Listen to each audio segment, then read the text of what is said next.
Very dark man, the victim of circumstances. Justice Crack walked into court hoping for freedom. But before the day ended, the entire case exploded into chaos. Now Nigerians are divided. Some blame the lawyers, some blame pride. Others say Very Dark Man was betrayed. But what really happened behind the scenes? There's a saying that goes, what an elderly man sees while sitting down, a child cannot see it even while standing on a tree. But as a political scientist like myself, I completely disagree with that narrative. Growing old does not automatically make someone wise. A man can grow white hair and still remain foolish, senseless, and irrelevant. Fools grow old too. A person can become a millionaire and still lack wisdom. I realized this deeply during the Belos saga. Without bias, you must give Caesar what belongs to Caesar. If you refuse to do that, then either you are ignorant, blinded by pride, or simply dishonest. Very Dark Man loves Justice Crack more than many of us do. I am not saying people don't love crack, but fact must be spoken. VDM used his platform to raise awareness about the issues involving the army through his counsel, Barrister Marshall. He petitioned the DSS, the Nigerian Army, and the police. He even went further by visiting the Army headquarters to meet with the Chief of Defense Staff and Army authorities to personally appeal on Justice Crack's behalf. And the Army listened. But people must understand something. The Army is an institution with pride and procedure. They could not simply release Crack without going through a proper legal process in court. That is where Barrister Marshall, one of the most connected and influential lawyers involved in the matter, came in.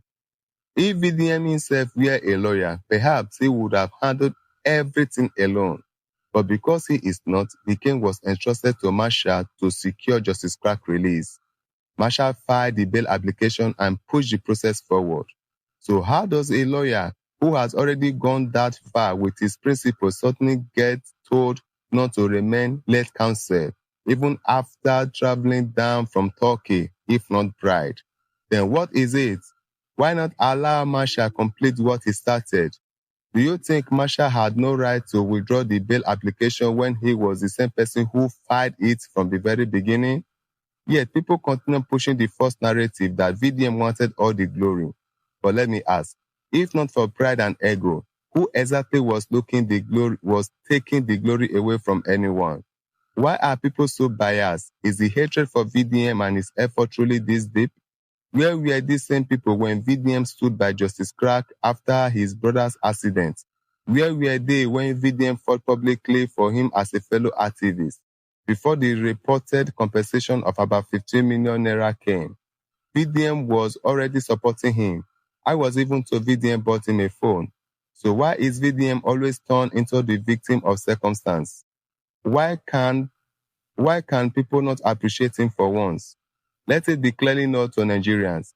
It was neither VDM nor Barrister Marshall who caused the failed bail process that sent Justice Crack back to prison. According to this perspective, pride, ego, jealousy, and internal disagreement amongst Crack's own legal cycle played a major role in that outcome. And honestly, this reminds me of what happened during the Belos saga. Because of pride and because of fans constantly hailing him instead of telling him the truth, Belos lost his Instagram account, his business suffered serious damage, his international passport was seized, and his public image took a massive hit. Instead of apologizing after allegedly wronging VDM, the situation escalated further. There were allegations about unauthorized use of VDM's image for branding purposes, something many considered a serious legal issue.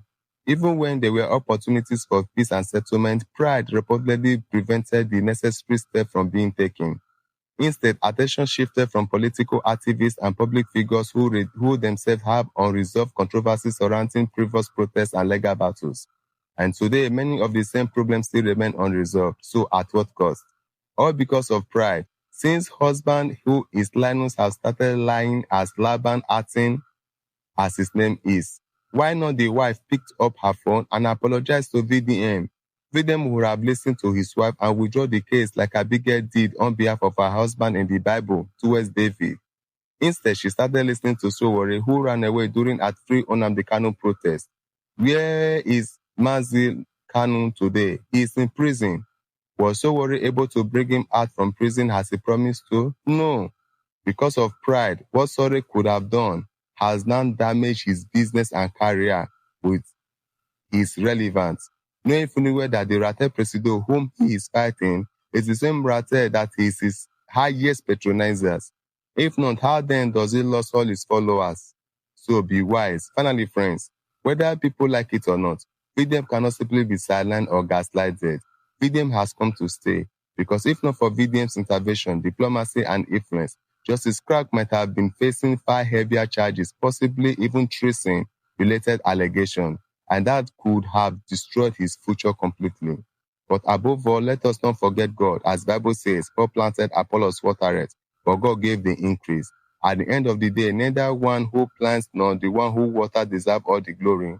Everything happens by the grace of God. Do you really think Justice Clark could have successfully confronted such powerful institutions without divine intervention, as pride as Nigerian army? Maybe God simply used VDM as a seed planted through diplomacy and influence. But what do you think? Drop your thoughts in the comment section. I post here every day, and don't forget to subscribe.